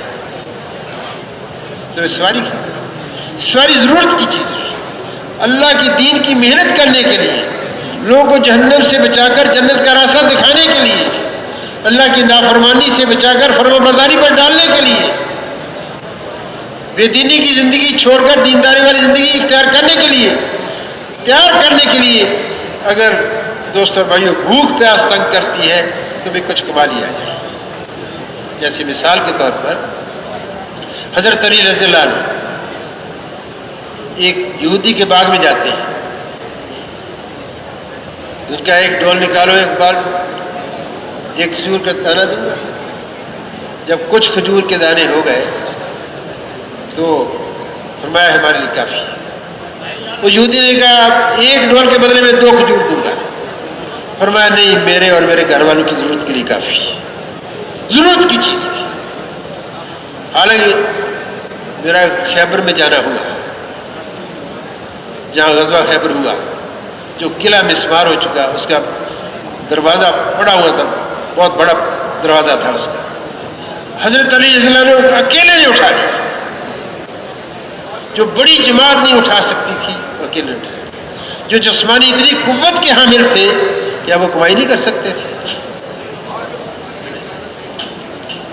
لیکن دوستو ان کی صلاحیتیں انسانوں کو جہنم سے بچانے پہ لگ رہی تھی، اللہ کے دین پر عمل کرنے کے لیے تیار کرنے پہ لگ رہی تھی. ہماری ضرورت کے لیے کافی ہے. میرے دوستوں اور بھائیوں، آج جو ہماری ضرورتیں تھیں یہ ہماری زندگی کے مقاصد بن گئے، اور جو مقصد تھا آج ہم سرے سے بھول گئے. تو میرے بھائیوں، ہم اس لیے جمع ہوئے ہیں، ہم اپنے طرز زندگی پر نظر ثانی کریں. اگر اسی طور پر چل گئے، دنیا سے چلے گئے، دین کی محنت کی ذمہ داری جو اللہ نے حضور صلی اللہ علیہ وسلم کے خاتم النبی انہوں نے کے ناطے ہمارے اوپر ڈالی ہے، اس ذمہ داری کو پورا نہ کر کے گئے، اس آگ میں حقیقی کے سامنے کیا جواب دیں گے؟ کیا مطلب؟ یہ جگہ قرآن پاک میں آتا ہے، انبیاء علیہ السلام سے پوچھا جائے گا، ڈرانے والوں سے، بشارتیں دینے والوں سے پوچھا جائے گا اس کا کیا حق ادا کیا. ہم سے بھی اس ذمہ داری کا اللہ پوچھے گا، اس ذمہ داری کا کیا حق ادا کر کے. کیا ہم کاروبار کو دنیا میں پھیلاتے رہے؟ یہ جواز اللہ کے یہاں، یہ جواب اللہ کے یہاں ہمیں اللہ کی گرفت سے بچا لے گا؟ بہت بڑی تعلیم کی ڈگریاں حاصل کرتے رہے، یہ جواب بچا لے گا؟ تعلیم کی ڈگری حاصل کرنی ہو، کسی ملازمت میں جانا ہو، یہ تو ذریعہ معاش ہے. یہ موت تک کی ضرورتیں پورے کرنے کی جگہ ہے. موت کے بعد ان سے کوئی تعلق نہیں ہوگا. خالی ہاتھ دنیا سے آئے ہیں، دنیا میں آئے ہیں اور خالی ہاتھ جائیں گے. دنیا سے جن چیزوں پر آج ہماری محنت لگ رہی ہے اور ہم جمع کرتے جا رہے ہیں، میرے دوستو اس میں سے کوئی بھی چیز ہمارے ساتھ نہیں. اللہ پاک فرماتے ہیں، ایک آیت ہے، لا یملکون من قطمیر، تم اس دنیا کے اندر قطمیر کے بھی مالک نہیں. علماء فرماتے ہیں قطمیر کھجور کی گٹھلی کے اوپر جو سفید جھلی ہوتی ہے اس کو کہتے ہیں. اس ساری کائنات کے کون مالک ہے؟ ایک اللہ مالک ہے. اس کے بھی ہم مالک نہیں، بلکہ بدن سے میل بھی اتار لی جاتی ہے، دنیا کی میل بھی کمر میں ساتھ لی جاتی ہے. بیری کے پتے ڈالو، پانی گرم کرو تاکہ میل نکل جائے، یا صابن لگاؤ اس کے اندر بنا. دنیا کی میل بھی دنیا قبر کے اندر انسان کے ساتھ لی جاتی ہے. دنیا کی کوئی چیز انسان کے ساتھ نہیں جاتی سوائے ایمان اور اعمال کی. اچھا ایمان، اللہ کو راضی کرنے والا ایمان، جہنم سے بچانے والا ایمان، اور اللہ کی حکم پر ڈالنے والا ایمان، اللہ کی منع ہوئی چیزوں سے بچانے والا ایمان، یہ مقصود ہے. یہی لے کر جائیں گے اور دنیا کی کوئی چیز ساتھ نہیں جائے گی. قارون بڑا مالدار تھا، وہ مال اس کے ساتھ نہیں گیا. مال سمیت اللہ نے زمین میں غرق کیا اور قیامت تک غرق ہی ہوتا چلا جائے. نمرود کی بادشاہت اس کی ساتھ نہیں گئی. ایک حقیر سی مخلوق سے اللہ نے اس کا کلا کما کیا. دوستوں کو یہ ہلاک کیا. دوستوں بھائیوں، کامیابی اللہ پاک نے دین کے اندر رکھی، دنیا کی بھی اور آخرت کی بھی. اور ہمارے ذمہ دین پر عمل کرنا، ان لوگوں کے دین پر چلنا. یہ محنت ہے، جس محنت کے نتیجے میں اللہ پاک لوگوں کو ہدایت کر. دنیا اللہ نے دار الاسباب بنائی ہے، ہر چیز کا وجود اس کے سبب کے ساتھ جڑا ہے. ایک اللہ کی قدرت ہے، ایک اللہ کی سنت ہے. اللہ کی قدرت ہر چیز پر غالب ہے. جیسے آدم علیہ السلام کو اللہ نے مٹی سے بنا دیا، بغیر ماں باپ کے بنا دیا. اما حوا کو اللہ پاک نے آدم علیہ السلام کے پہلو سے پیدا فرما دیا. مرد سے انسان کو پیدا کر دیا. حالانکہ دنیا کا کیا نظام ہے؟ مادہ جنم دیتی ہے اولاد کو، اللہ نے آدم علیہ السلام کے پہلو سے پیدا کیا. عیسیٰ علیہ السلام کو بغیر باپ کے پیدا کر دیا. اللہ کی قدرت. مریم علیہ السلام عبادت خانے کے اندر ہے، زکریا علیہ السلام خالو ہے، جاتے پوچھنے کے لیے مریم تمہارا کیا حال ہے؟ دیکھتے ہیں پھل پڑے ہوتے ہیں. اے مریم یہ کہاں سے آئے؟ کیا جواب دیا؟ اللہ اکبر، یہ میرے اللہ کی طرف سے. اور ایسے پھل جن پھلوں کا موسم بھی نہیں، وہ کیا تھی؟ اللہ کی قدرت تھی. ہم نے اور آپ نے پھل لینے ہو تو باغبانی کی محنت کرنی پڑے گی، اور اولاد لینی ہو تو نکاح کے سبب کو اختیار کرنا پڑے گا. اولاد کی آدمی تمنا کرے اور نکاح کرے. کیا کہا؟ یہ خیال استو محال استو جنون. یہ آپ کا خیال ایک جنون ہے، بودھی سوچ ہے. تو بھائی محنت کرنا، جس چیز کی محنت وجود کے اندر آتی ہے اس چیز کو وجود مل جاتا ہے. جب ہم اور آپ محنت کریں گے، نبی علیہ الصلوۃ والسلام والی مبارک محنت کریں گے، اللہ کے راستے میں نکلیں گے، تو دوستوں اور بھائیوں سب سے پہلے اللہ پاک محنتی کو ہدایت عطا فرماتے ہیں. سب سے پہلے اناج کھیت میں کام کرنے والے کے گھر میں آتا ہے. سب سے پہلے پھل باغبان کے گھر کے اندر آتا ہے. سب سے پہلے مصنوعات صنعت کار کے گھر میں آتی ہے. سب سے پہلے مال تجارت کرنے والے کے گھر کے اندر آتا ہے. اگر ہم حضور صلی اللہ علیہ وسلم والی مبارک دین کی محنت کریں گے، اللہ سب سے پہلے دین کی راہیں ہمارے لیے آسان کریں گی. تو میں اس محنت کے لیے اللہ پاک نے ہمیں اور آپ کو کیا، اور اس محنت پر کرنے پر، دین پر چلنے پر اللہ پاک نے دین پر چلنے والوں کے لیے ایسی نعمتیں عطا فرما رکھی ہیں جس کا دنیا میں تصور نہیں کیا جا سکتا. اور دین پر چلنے والوں کے لیے اللہ نے سزائیں رکھی. دین دنیا اور آخرت کی کامیابی کا ضامن ہے. دین پر چلیں گے، اللہ پاک کے ہاں سے انعامات کی بارش ہوگی، قبر جنت کا باغ بنے گی، میدان محشر میں ذلت اور رسوائی سے بچیں گے، پل صراط پر سے اللہ عافیت کے ساتھ گزاریں گے. اور اللہ پاک بغیر حساب کو جنت میں داخل کریں گے۔ دین پر چلیں گے اللہ دنیا میں فائدہ دیں گے، مرنے کے بعد ہی فائدہ دیں گے۔ دین پر نہیں چلیں گے دنیا میں مصیبت، انتشار اور فساد، خلفشار، چھینا چھپٹی، نا اتفاقی، بے برکتی، دین پر نہ چلنے کی وجہ سے۔ اور دوستو بھائیوں، اور مرنے کے بعد بھی مصیبت ہی مصیبت۔ حضرت عمر رضی اللہ عنہ دمشق تشریف لے گئے، وہاں جا دیکھا کہ ایک راہب ہے، عیسائی راہب، اور اللہ مجاہدے کر کے اتنا پیٹ دھس کے اندر کہ ہڈیاں پسلیاں نظر آ رہی تھی، پسلیاں نظر آ رہی تھی۔ دیکھتے ہی کہا یہ اصلا نارن خانی ہے، دنیا میں مصیبت، مرنے کے بعد بھی مصیبت۔ تو میرے دوستوں بھائیوں، اللہ نے ہمیں ایک محنت دی ہے، نبی علیہ الصلوۃ والسلام والی محنت دی ہے۔ اس محنت کو کرنا میری دوستوں ہماری اصل ذمہ داری ہے۔ یہ تبلیغی جماعت نے نہیں لگائی، کراچی مدنی مسجد والوں، مکی مسجد والوں نے نہیں لگائی، یہ اللہ نے ذمہ داری لگائی ہے۔ ہر مسلمان کی زندگی کا اصل مقصد اللہ کے دین پر چلنا، اللہ کے دین پر لوگوں کو چلنے کے لیے تیار کرنا۔ نبی کوئی نہیں آئے گا، امت مسلمہ کا ہر فرد اس محنت کی کرنے کا ذمہ دار ہے۔ اس محنت کو، جس محنت کو جناب رسول اللہ صلی اللہ علیہ وسلم ساری نبوت ملنے سے بعد کے لے کر زندگی کر کے گئے ہوں، اس محنت کو ہم نے نہیں سیکھا۔ دنیا کی ساری اس محنتیں سیکھی، اللہ دھاگے سے کیسے فائدہ اٹھایا جاتا ہے، لوہے سے کیسے فائدہ اٹھایا جاتا ہے، پیتل سے کیسے فائدہ اٹھایا جاتا ہے، چاندی سے کیسا فائدہ اٹھایا جاتا ہے، پانی سے کیسا فائدہ اٹھایا جاتا ہے،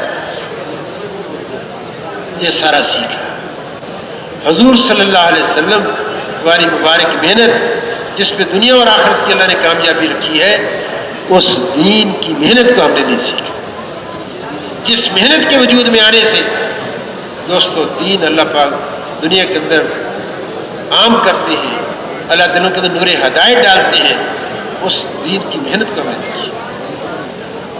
ہر محنت کا اپنا اسلوب ہے، جیسے کھیتی باڑی کا ایک اسلوب ہے، ہل چلایا جاتا ہے، پانی کو زمین کو ہموار کیا جاتا ہے، پانی لگایا جاتا ہے اور پھر نرم کیا جاتا ہے۔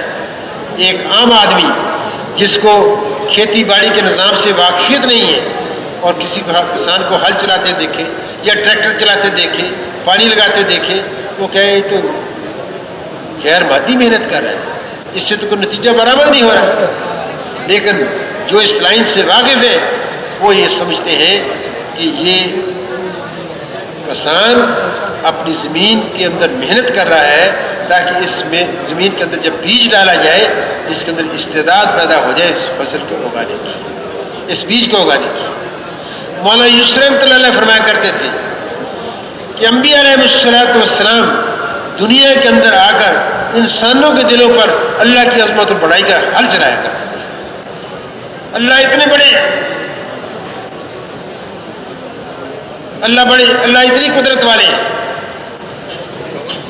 اللہ نے گندے قطرے سے بہترین انسان بنایا، گندے قطرے کے میراب سے اللہ نے بہترین انسان بنایا۔ اللہ کی نعمتوں کو بیان کرتا، اللہ کی قدرتوں کو، اللہ کی صفات کو بیان کرتا، جس سے سنتے سنتے پھر انبیاء علیہ السلام اچھے عمل کے اوپر کیا جزا ملے گی، غلط عمل کی کیا سزا ہے، ایمان کے بول بولنا اللہ بڑے۔ بھائی صاحب رحمۃ اللہ فرمانے لگے، میں نے ایک نوجوان سے پوچھا تمہارا بھائی بڑا ہے یا تم بڑے ہو؟ اس نوجوان نے کہا اللہ اکبر، بڑائی تو اللہ کی ذات کی، بڑے تو اللہ ہے، میں اپنے بھائی سے چھوٹا ہوں۔ اپنے بھائی کے بارے میں بھی نہیں کہا کہ میرا بھائی بڑا ہے مجھ سے، نہیں، بڑی اللہ کی ذات ہے، بڑی اللہ کی ذات ہے جس کے ہاتھ میں ہماری زندگی ہے، اسی کے ہاتھ میں ہماری موت ہے، جس کی طرف سے ہم آئے ہیں، جس کی طرف لوٹ کر جانے والے ہیں۔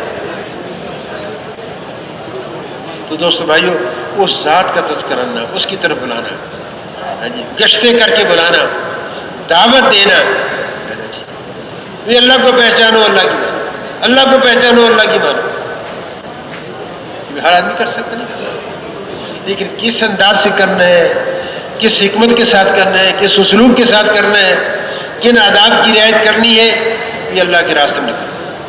بہت سارے کام ہم نے سیکھے، تجارت کرنی ہم نے سیکھی، انجینئرنگ کرنی ہم نے سیکھی، طب کے شعبے کو کیسے چلایا جاتا ہے، ایڈوکیسی کے شعبے کو کیسے چلایا جاتا ہے، کھیتی باڑی کے شعبے کو کیسے چلایا جاتا ہے، آج کل کے طرح آئی ٹی کے شعبے کو کیسے چلایا جاتا ہے. سب کچھ سیکھا دوست اور بھائیوں، سب کچھ سیکھا ہم نے. حضور صلی اللہ علیہ وسلم والا کام نہ سیکھا تو کیا سیکھا؟ اس لیے جس مقصد کے لیے ہمیں اور آپ کو اللہ نے حضور صلی اللہ علیہ وسلم کے اندر پیدا فرما کر جو ذمہ داری ہمیں عطا فرمائی ہے، دین پر چلنا، دین پر چلنے کے لیے لوگوں کو تیار کرنا، دین پر چلنا، دین پر چلنے کے لیے تیار کرنا، اس محنت کو ہم نے نہیں سیکھا. اس محنت کو سیکھنے کے لیے کہا جاتا ہے کہ اللہ کے راستے میں 4 مہینے کے لیے نکلو، ایمان کے بول لو، آخرت کے تذکرے کرو، نبیوں کے تذکروں کو بیان کرو، ان کی قوموں کے تذکروں کو بیان کرو، جنت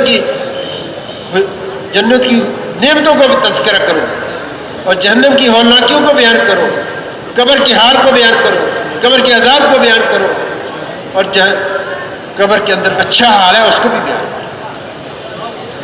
غائب کے تذکرے کرو، اللہ غائب.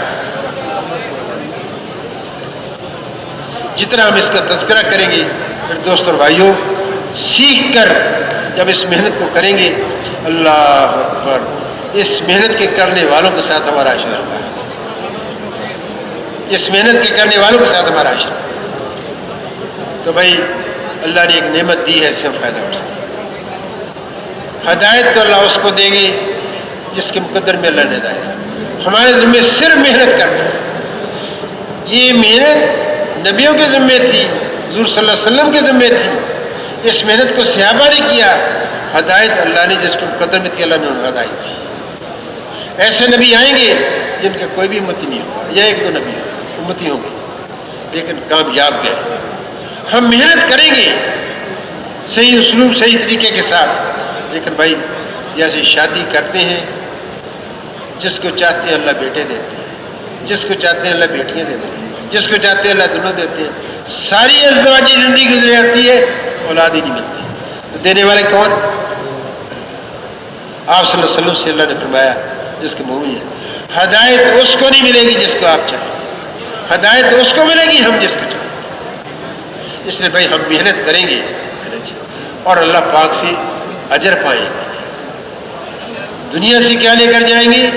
ایمان اور دینی زندگی، اچھے اعمال. دنیا میں جائے گا ایمان ہمارے ساتھ جائے گا، اچھے اعمال ہمارے ساتھ جائیں گے. دوستوں اور بھائیوں، یہ ہمارا سرمایہ آخرت ہے. دنیا سے ہم کوئی مادی چیز ساتھ نہیں لے کر جائیں گے. جیسے میں نے کہا کہ میل بھی اتار لی جاتی ہے، وہی ایسے بھی واقعات ہیں. باپ کی لاش گھر میں پڑی ہے اور نہلانے کا موقع آتا ہے، سیر میں نہلاؤ، ان کو گیراج میں جا کر نہلاؤ، جلدی جلدی اٹھاؤ اس کو. تو دوست اور بھائیوں، اس محنت کو ہم کریں. 4 مہینے لگا کر اس محنت کو سیکھنا ہے اور پھر مقام پر آ کر اس محنت کو کرنا ہے. اس محنت کی کرنے والوں کو اللہ کیا عطا فرمائیں گے؟ اس محنت کی کرنے والوں کو اللہ کیا فرمائیں گے؟ بھی یہ کہا جاتا ہے کہ بھی ہفتے میں 1 گشت کرو مقامی، اور دوسرے گشت کے لیے جاؤ. غور سے سننے کی بات ہے دوستوں. گشت کس چیز کا نام ہے؟ مسجد میں جمع ہوئے اپنے بھائیوں کے پاس جائیں گے، کس جذبے کے ساتھ جائیں گے؟ یا اللہ تو مجھے بھی دین پر چلنے کی توفیق عطا فرما. جن کے پاس جا رہے ہیں ان کے دلوں کو بھی نرم فرما، ان کو بھی دین پر چلنے والا بنا. اے اللہ ان کو بھی جنت میں جانے والا بنا. اے اللہ تو ہمیں بھی جنت میں جانے والا. اس خیر خواہی کے جذبے کے ساتھ جب جائیں گے، دعا کر کے جائیں گے، تو بھی دوستو بھائیو، جو حضور صلی اللہ علیہ وسلم مکہ کے اندر اس جذبے کے ساتھ گھر گھر جا کر دعوت دیتے تھے، اس کی نسبت ملے گی یا نہیں ملے گی؟ جس فکر سوچ کو لے کر نوح علیہ السلام روز اپنی بستی کے اندر پھرتے تھے، اس کی نسبت ملے گی یا نہیں ملے گی؟ دعا کر کے جائیں گے. کیا کہتے ہیں؟ کوئی نظریں جھکا کر چلو، اتنا نظر اٹھاؤ جس سے راستہ نظر آئے، جس سے راستہ نظر آئے. اللہ اکبر. کیا اللہ کی طرف سے حکم ہے؟ وہ نظریں جھکا کر چلو، اتنا چلو دیکھو اوپر جسے راستہ نظر آئے. قرآن کی آیت پہ عمل ہوگا ہی نہیں ہوگا. اور پھر موسیٰ علیہ السلام، ہارون علیہ السلام کو اللہ نے فرمایا اے جاؤ ذرا، فرعون کی طرف بڑا سرکش ہو گیا ہے، جاؤ بلاؤ. کیا اللہ نے فرمایا؟ میں تمہارے ساتھ ہوں اور میں سنتا بھی ہوں دیکھتا بھی ہوں. میں سنتا بھی ہوں دیکھتا ہوں. کہ جب ہم اس فکر کے ساتھ جائیں گے اللہ گشت میں جا رہے ہیں، اللہ ہمارے ساتھ ہے، اللہ ہمیں دیکھ رہے ہیں، اللہ ہمارے ساتھ ہے، اللہ متکلم کی بات کو سن رہے ہیں، اللہ متکلم کی بات سن رہے ہیں. تو بھی اس پہ عمل ہوگا یا نہیں ہوگا؟ اور متکلم کو بلا کر کیا کہیں گے کہ بھائی میری اور آپ کی، دنیا بھر کے سارے انسانوں کی کامیابی دین پر عمل کرنے میں ہے، دین زندگی کے اندر آئے. کیوں بھائی کریں گے نہیں؟ اجر ملے گا یا نہیں ملے گا؟ یہ آدھا گھنٹہ ہمارا کس میں شمار ہوگا؟ اللہ کے راستے میں شمار ہوگا. اس فکر سے گشت کی نکل سے نکلے. اللہ پاک واپسی پہ کیا کہتے ہیں؟ استغفار کرو. گناہ کیا کوئی نہیں. اس عمل کے اندر نبیوں کے بدل سے نکلا ہوا عمل ہے. سارے نبیوں کا مشترک عمل لوگوں کے پاس چل کر جانا ہے. سارے نبیوں کی نسبت، سردار الانبیاء حضرت محمد صلی اللہ علیہ وسلم کی نسبت، سارے صحابہ کی نسبت کا اجر اللہ ہمیں عطا فرمائے گی. تو بھائی ادھر ملے گا یا نہیں ملے گا؟ اور جب قیامت کے دن ہم سے پوچھا جائے گا زندگی کہاں گزار کر آئے، ایک گشت کا وقت اس میں آئے گا ہی نہیں آئے گا. پھر ایک گھڑی صبح یا شام اللہ کے راستے میں لگا دینا. دنیا مافیا کے اندر جو کچھ ہے سے زیادہ قیمتی ہے، اور ایک صبح یا شام اللہ کے راستے میں لگا دینا دنیا مافیا سے بہتر ہے. اور ایک گھڑی اللہ کے راستے میں لگا دینا 60-70 سال کی بے ارادے وہاں سے زیادہ ہے. تو بھی اگر ہم ایک گھڑی اللہ کے راستے میں نہیں لگاتے جو آدھا گھنٹے کی یا 24 منٹ کی ہوتی ہے، یا 2 گھڑیاں نہیں لگاتے، روزانہ 2.5 گھنٹے نہیں لگاتے، یا 5 گھڑیاں نہیں لگاتے، تو بھی ہمارا نقصان ہے یا کسی اور کا؟ اگر 2.5 گھنٹے گھر گھر جا کر دعوت دیں گے، فرد فرد کی دعوت دیں گے، بھائی 5 کو آپ 60 سے ضرب دے لیں، 300 سال کی عبادت کا اجر کہاں ملے گا؟ آخرت میں ملے گا. اللہ کا یہی آخرت کی تیاری. تو دوستو بھائی ایک قصہ بات کر کے بات ختم کرتا ہوں. ہم بہت دور نکل گئے. ہمارے سامنے صحابہ کی زندگی، نبی علیہ السلام، حضرت عمیر رضی اللہ عنہ کو حضور صلی اللہ علیہ وسلم نے ہمس کا گورنر مقرر کیا. 1 سال گزر گیا، عمیر رضی اللہ عنہ واپس نہیں آئے. عمر رضی اللہ عنہ گئے، جا کے پوچھا اپنی پبلک سے، ہمس کی پبلک سے، آپ کے امیر یا آپ کے گورنر کیسے ہیں؟ لوگوں نے ایک شکایت کی، پھر دوسری شکایت کی اور موقع پر، پھر تیسری، 4 شکایتیں کی. پھر عمر رضی اللہ عنہ کو جمع کیا، ساری پبلک بھی ہے، عمیر رضی اللہ عنہ بھی ہے، عمر رضی اللہ عنہ بھی ہے. لوگوں سے پوچھا آپ کے اپنے امیر سے کیا شکایت ہے؟ وہ 4 شکایتیں بنائی. ایک نے کہا، ایک شکایت یہ آئی کہ یہ ہمارا امیر دیر سے گھر سے آتا ہے، ہمیں اس سے بات پوچھنی ہوتی ہے، ہم اس کا انتظار کرتے ہیں، دیر سے آتا ہے. امیر صاحب سے پوچھا کیا بات؟ اس نے کہا اے امیر المومنین، میں اور میری بیوی ہیں، ہمارے پاس کوئی خادم نہیں ہے، ہم کھانے کی چیز تیار کرتے ہیں، اس میں کچھ دیر لگ جاتی ہے جس کی وجہ سے تاخیر ہو جاتی ہے.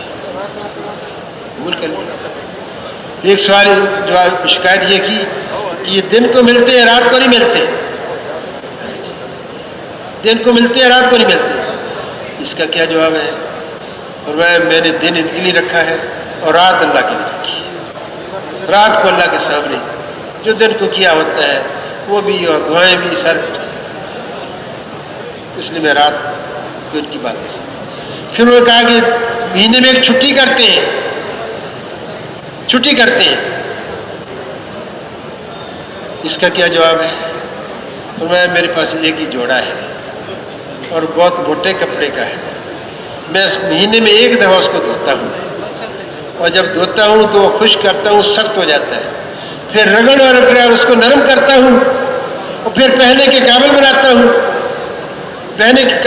ہوں، اس لیے مجھے ایک دن مہینے میں لگتا ہے میرے بھائیوں اور دوستوں۔ اور چوتھا سوال جو انہوں نے کیا، ان کو بیٹھے بیٹھے غشی پڑ جاتی ہے، اس کا انہوں نے جو جواب دیا وہ یہ تھا کہ وہ زمانہ مجھے یاد ہے جب ایک صحابی رضی اللہ عنہ کو مکہ مکرمہ کے اندر زخمی کیا جاتا تھا، ان کو سزا دی جاتی تھی، اس مسلمان کیوں ہو گئے، میں اس کی کوئی مدد نہیں کر سکتا، جب منظر سامنے آتا ہے تو مجھے غشی پڑ جاتی ہے، حالانکہ وہ سب مسلمان بھی نہیں تھے۔ تو میرے دوستوں، پہلی 3 باتیں ہم دیکھو کہ ہمارے پاس کتنے جوڑے ہیں آج پہننے کے لیے، وہ گورنر صاحب ہے ایک جوڑا ہے، اور شادی بیاہوں پر کتنے جوڑے وہ استعمال کرتے ہیں، وہ سال میں کتنے جوڑے استعمال کرتے ہیں، ایک جوڑے میں گزارا ہو رہا ہے، اور کھانا خود تیار کرتے ہیں۔ ہمارے گھروں میں کتنے ملازم ہیں، کپڑے دھونے کے لیے الگ، صفائی کے لیے الگ، کھانا بنانے کے لیے، گاڑی رکھی ڈرائیور الگ۔ اتنی سہولتوں کے باوجود بھی ہم اللہ کے دین کا کام نہ کریں تو دوست اور بھائیوں، اس مال کے حقیقی کے سامنے ہم کیا جواب دیں گے؟ اس لیے جو مقامی کام 5 اعمال ہیں، یہ اساس ہے۔ ہم روز اپنی جنت بنائیں، مشورے میں بیٹھے آدھا گھنٹہ لگے، تعلیم کریں گے آدھا گھنٹہ لگے گا، مسجد میں آدھا گھنٹہ کر کے روزانہ 2.5 گھنٹے لگائیں گے، ایک ایک کو جنت میں راستہ